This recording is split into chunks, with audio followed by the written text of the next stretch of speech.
പറഞ്ഞിട്ട് ഇവിടെ തറ ഉദിക്കുന്നതാണ്.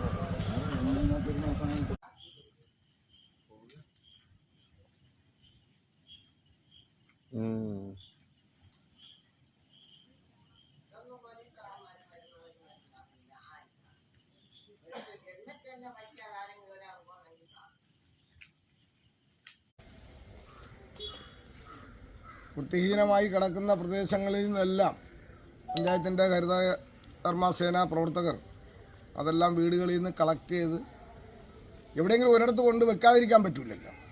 അപ്പോൾ എവിടെയെങ്കിലും ഒരിടത്ത് വെച്ചേ പറ്റൂ. അത് ഈ എട്ടിരുത്തി വാർഡിൽ നിന്ന് സ്വരൂപിക്കുന്ന ഈ പ്ലാസ്റ്റിക് മാലിന്യങ്ങളായിരുന്നാലും മറ്റ് വേസ്റ്റുകളായിരുന്നാലും എവിടെയെങ്കിലും ഒരിടത്ത് നിക്ഷേപിച്ചേ പറ്റൂ. അത് സമയബന്ധിതമായി എടുത്തു കൊണ്ട് പോകുന്നതിൽ എന്തെങ്കിലും ബുദ്ധിമുട്ടുണ്ടെങ്കിൽ അത് ബന്ധപ്പെട്ട അധികാരികളെ അറിയിച്ചു കഴിഞ്ഞാൽ അതും സമയബന്ധിതമായി എടുത്ത് മാറ്റും. പക്ഷേ ഇവിടെ സംഭവിച്ചതെന്ന് പറഞ്ഞാൽ നമുക്ക് ഇവിടുന്ന് ഈ മാലിന്യം കയറ്റി വിടുമ്പോൾ നല്ല ലോഡില്ല എന്നുണ്ടെങ്കിൽ അവർ കൊണ്ടുപോകത്തില്ല. അപ്പോൾ 1, 2, 3 വാർഡുകൾ ചേർന്നാണ് ഈ മാലിന്യങ്ങൾ കയറ്റി അയക്കുന്നത്. എന്തായാലും ഇത് ഏതോ സാമൂഹ്യ വിരുദ്ധന്മാരാണ് ചെയ്തത്.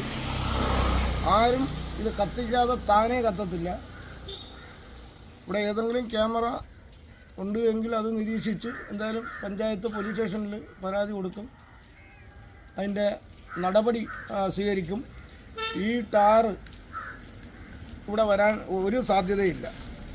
അപ്പോൾ ആരോ ഈ ടാർ ഉൾപ്പെടെ കൊണ്ടുവന്ന് ഒഴിച്ച് കത്തിച്ചതാകാനാണ് സാധ്യത.